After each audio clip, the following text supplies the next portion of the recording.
Beck, you're not a researcher, you're not an academic, you're... No. What are you? I'm a high school teacher, so... I'm actually really nervous talking about a stage, and I've had a few people say it's just like talking to your class. I teach year 9, so if any of you feel like swearing halfway through or punching the person next to you, it'll really make me feel at home.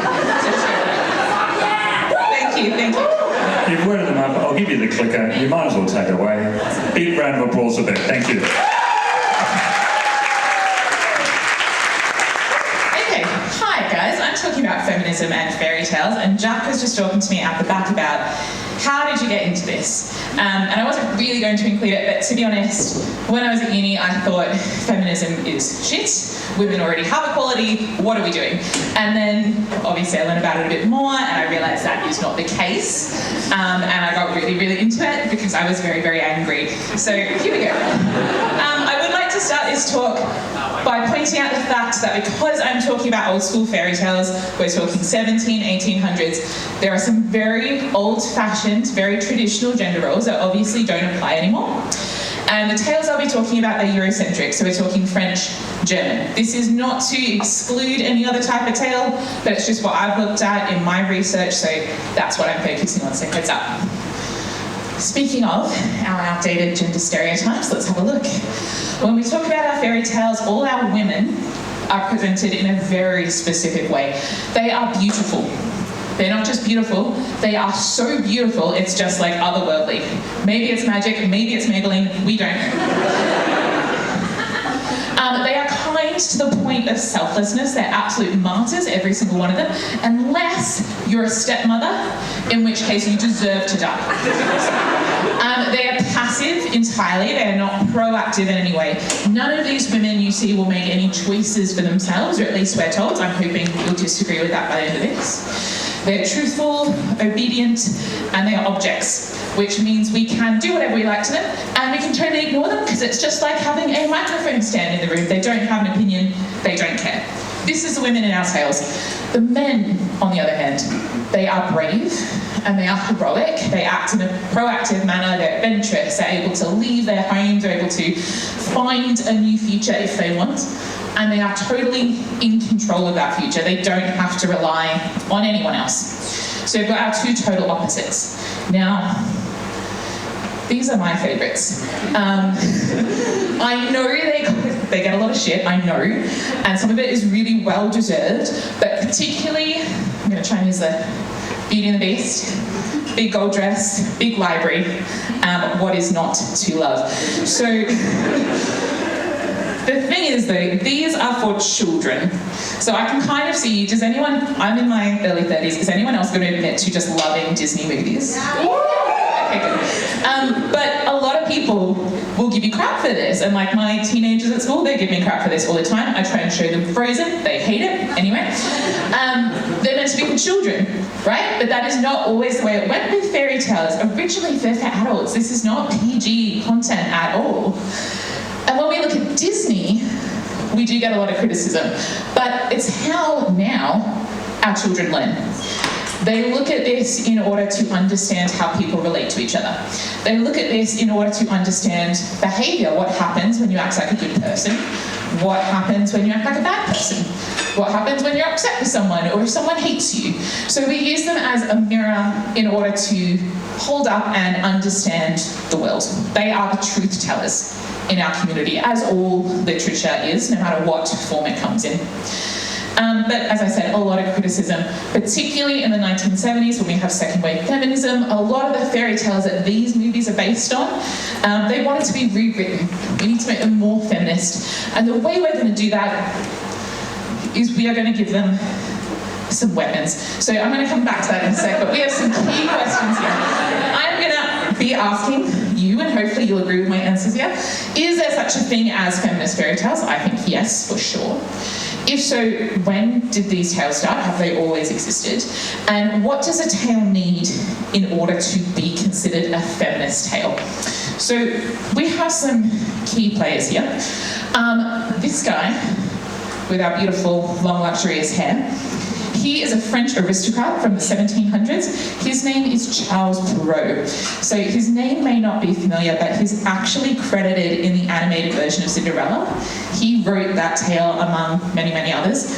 These guys, maybe a bit more familiar, these are Jacob and Wilhelm Grimm. So they are kind of, if we're talking about tales, they're our truth tellers, they're the mirror. These are the guys holding up the mirror. Obviously, there's a problem with that. We've got academics, they're super well educated, they are white males. So whether they're actually reflecting what's happening in society, we can kind of question that a little bit. So yeah, we've got some problems already. So in order to try and make fairy tales a little bit more feminist, a little bit more fair, as I said, we give them a sword. And for some reason, we really like to do that with Snow White. I don't know why. Maybe she's asleep for half the film, so we need to jazz her up a bit. But again and again, we give her sword and an armor. Now, there's a real problem with this.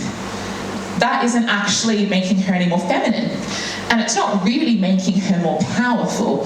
This is just buying into masculine traits and the patriarchal idea that might is power, violence begets more violence. Does it make her a good person? Does it make her just? Does it make her fair? Does it make her a hero? Or does it just mean she gets to kill a lot of people when she feels like it? So even though she is making more choices, she does have more power, it's not actually looking at femininity in a positive light. If we go back to our gender stereotypes, it's still saying feminine ones suck and you should definitely try and be more male. So I would argue this isn't actually a feminist fairy tale at all. Instead, we need to go back a lot further. We are going to go back actually to the 1700s. So in France in the 1700s, we had our literary salons. We had people like yourselves, smart, clever, I'm sure attractive people, that would come together, they would tell each other stories, and they would sometimes write them down if they really felt like it. Particularly, we had a group of women that were doing this. So they would gather almost like a book club, they would tell each other stories, they would write them down, and they'd make sure they got published. They would consider this as real literature. What they're writing, capital L literature, it's going to be a canon, it's going to go down in history. And they would make sure they would reference each other's tales. These tales were long, they were complex. They were social commentators of their day. They would make sure they were criticising kings and their choices, aristocrats. They would have hidden messages to their lovers. They would have advice to younger women. But it was all hidden in the tales. And everyone would think, it doesn't matter, they're not saying anything important, because it's just women talking. Who really cares? And when we're writing them down, no one reads it except themselves. So this woman in particular, this lovely lady, is Mary Catherine Donois. And she was a very prolific writer in this time. She was also a spy, which was super cool, but a great writer, and she wrote a ton of feminist tales. She actually had a Cinderella where she had Cinderella not only dress as a queen, go to the ball, take over, rock the world, but she killed an ogre to save her stepsisters, which is pretty badass. So she was creating these tales and writing them down, and she was totally ignored. Has anyone heard of her in this room, for instance? Unless you're my friend or my sister and you've had to hear me talk about her a lot. Probably not. But here, you probably have heard of, this is Mother Goose. So she is not a real person. She is a made-up fictional character. Perrault made her up. And the reason he did that is because he wanted his silly tales to sound more authentic. And he thought they would sound better if they were coming from a woman. But we don't actually read the women's tales. We're going to read the men's ones. And I know we just heard that maybe size really does matter. This is Perrault, that's his collection. This is Donois. That is her collection. It is out of print, actually. It's out of copyright, so if you want, you can definitely find this online. It's really good to read. The tales are about 35 pages each. They're really long, really complicated. They're full fantasy worlds in and of themselves. So the women put a lot of work into this. This is where I would say, at least the recording of our feminist tale started. But you're probably like, Beck, I've never heard of this lady. We can't count her in anything. And you know what? You're totally right. So at least we have Perot. He has women in his tales. So we're going to leave him. We'll come back to him in a sec. And we're going to talk about these guys. Have we heard of the Grimm brothers? Yes, fantastic. I hate to shatter any preconceptions. They are not writers. They didn't actually write anything. They were academics and they were collectors. So during the 1800s, the Romantic period, they became really obsessed with the idea of the peasant folk. And they decided, we're kind of going to slum it, and we're going to check out what the peasants are doing and see what they're talking about and see if it's worth telling our rich mates. And they decided, actually, yeah, it was. So they found out what the peasants were talking about, their tales, and they decided to write it down. When they did this, they were talking to peasant women. They were talking to lower class women that were usually uneducated, often illiterate. And when the women were able to tell the Grimm their tales, they gave up all the power they had over the story. All of a sudden, it is not in their hands anymore. It's getting permanently recorded by Jacob and Wilhelm Grimm, and they are now totally in control of the narrative. So the power that these women had, these ordinary German women, they've suddenly relinquished.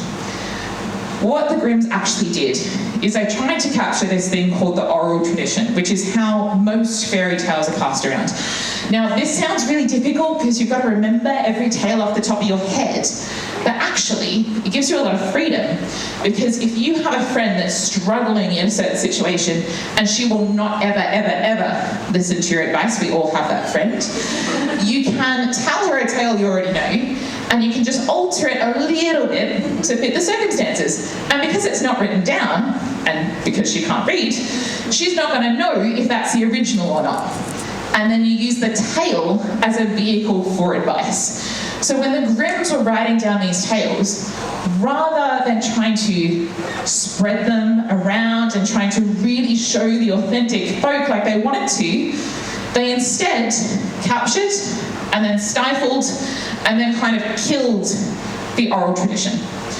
Their first publication in 1812 was called Household Tales. It was not children's fairy tales, it was for adults. And they had about 86 fairy tales there. They were long, they were gruesome, they were bloody. Everything you've heard about Grimm's being like R-rated is absolutely true. But then they pared them down. They edited them, they simplified them, they cut out anything that was actually authentic, and they made sure they had a nice moral at the end, because we have to learn something. So they've totally taken away the voice or the power that these women had. However, even though we don't have the women telling the tales, we now have the men telling the tales. The voice that the female characters have in the tale is still really, really important. And I cannot talk to you about fairy tales without actually telling you a fairy tale. And this is one of my favourites. Have we heard of Bluebeard? Okay, a few, but not everyone, which is super exciting. So Bluebeard is what we call a murderous bridegroom tale. This means he likes to kill his wives, which is lots of fun if you're going to marry him. So he has had several wives at this point. There's a few different versions. The one I'm telling you is Perot, so it's French, but the Grimms also had one called the Robber Bridegroom. There was an Old English tale, lots of different versions. He has many wives, married before, marries a new woman. She has to leave her family, as you do, move into the husband's house. A bit lonely, but pretty excited. She gets to be in charge, except for her husband. She has to be obedient to him. And one day he goes out, and he gives her a ring of keys, and he says, open any room that you want, but you cannot go into my private chamber. So she runs around, opens every door, every cupboard, every window, every drawer with a lock, until the only one left is the private chamber. Do we think she goes in? Yeah. Of course she does. I would have gone there first, so well done on, having some self-restraint. So she goes in, she thinks about it for a little while, she unlocks the door, and she sees her predecessors, the other wives, dead. Depending on the tale, they might be embalmed in an Iron Maiden, decapitated, dismembered, and stored in a barrel, lots of all those gruesome effects. And she, in her shock, drops the key for the door on the ground. It becomes stained in blood and she cannot get it off. And she starts to freak out. Her husband is going to come home. He knows that she's going to go into the door. He knows because it's covered in blood. And her one role as a wife is to be obedient to her husband. So she gets her sister over. Her sister is Anne. She's the only one with a name. And she asks for help. But before they can come up with a plan, Bluebeard comes home. So Anne runs into the tower, she hides, and the wife is left to confront her husband, who she now knows is a vicious murderer. He sees the key. He says, "You disobeyed me. You now have to die. I'm going to execute you. You are going to join your predecessors in the private room that you weren't supposed to go into in the first place." And she does not freak out. She does not argue. She does not cry or scream. She very, very patiently, very calmly says, "Okay, I am a pious woman, so I would like some time to prepare for death. I would like to pray." And he says, "Yeah, great. You can go into the tower, go pray, get ready. I've seen you soon, I'm going to cut your head off." She's like, "Cool, awesome. Sounds like a great afternoon." So she goes into the tower and she pretends to start praying, but her sister is hiding up there. Tallest tower, always the tallest tower. And she starts to signal. She sends a signal. Sometimes it's animals, sometimes it's fire, but she sends a message to their brothers. And they start to ride up to save the two women. And the whole time they're talking back and forth. She's like, "There's 4 miles away." And Bluebird is knocking on the door and he's like, "Hurry up, I just want to get this over with." And she's like, "1 more minute, I just need to keep praying." And it happens again. They're 3 miles away. "Hurry up, I've got other stuff to do. Hang on, I'm praying." And then eventually, the brothers get there. They have their swords, they have their armor. They kill Bluebeard. We all go home, we all live happily ever after. And that sounds awful as a story. That is not a happily ever after in any sense of the term. But our unnamed wife does get to keep her life. And the reason she got to is because she didn't give up on her family when she married like you were supposed to. And she made sure she still had her voice. She was still communicating with her sister and communicating with her family. So even though the Grimms or Perot might tell you the message here is that you shouldn't be curious and you absolutely 1000% have to obey your husband, I would argue that the message is you need to keep your own voice and you need to keep your autonomy in that way. Now I picked Bluebeard because it's one of my favourites. Here we have our wife sneaking around trying to get into this forbidden room. They like to use this picture because they want to show us what she's done wrong. But I would argue she has done nothing wrong. This is human nature. And in using her voice and telling this tale, women are able to warn each other. This is what happens when you're in an unwanted marriage. This is what happens if you abandon your family in favour of your new husband. This is what happens if you don't continue to talk to other women. It did not just happen in Bluebeard. We have Hansel and Gretel. Do we know this one? Yep. Yeah? Okay, so Hansel and Gretel, House of Gingerbread, every kid's dream. And Gretel has to do all the work. Of course she does, she's a girl. She has to do the dishes, she has to do the cleaning. Hansel is a boy. He is the brave one. He is going to fight, so he gets put in a cage. Gretel is a good girl. She is trusted. She gets to roam around. And eventually, because she's roaming around, because she's not being fed to the point of being overstuffed, so she can be cannibalized by a witch, she gets to actually push the witch into the fire and she rescues them. We have Rapunzel. Weird one, if you ever actually read traditional Rapunzel. But she secretly marries her prince, who tries to rescue her from the tower. He falls from the tower into a bunch of thorns and he pokes his own eyes out, he's blind. And now he's cursed to roam the world trying to find his lost wife, but he can't see And he finds her years and years later, and Rapunzel kisses his empty eyes. They're totally gone, he's not just blind, no eyes. And she cries on his face. She shows compassion and she shows care. And his eyes come back. His sight is restored. I told you they're fairy tales, they're not realistic. All right, and then we have Cinderella. We can't talk fairy tales without coming back to Cinderella. This is the grim one, which is much cooler, I'm so sorry, than the French one. In this one, she doesn't have a fairy godmother, she has a mother tree. So this is a tree possessed by the spirit of her dead mum. And her mum gives her the dresses. She goes to 3 balls. It is always about the dresses and the balls. It is never about the prince. And eventually, when she leaves her glass slipper, she has birds tell the prince about the stepsisters' evil plan. The stepsisters try and pretend they're Cinderella. They cut off their toes and their heels, and the birds come up to the prince as he's riding away, and they whisper, and they say, the blood is filling the shoe. This is not your princess. So again, we have our talk, and we have our communication with other women that saves us. I'm told I'm running out of time, so I'm going to have to drop on these fairy tales. But if we come back to our gender stereotypes, women are kind in these tales. They are selfless, they are compassionate, they're truthful, they try and follow the rules. They're often ignored. And this is actually what benefits them and what allows them to save themselves. If they were loud, if they were brash, if they were running around in that armour and that sword, they would not be able to do the things that they do.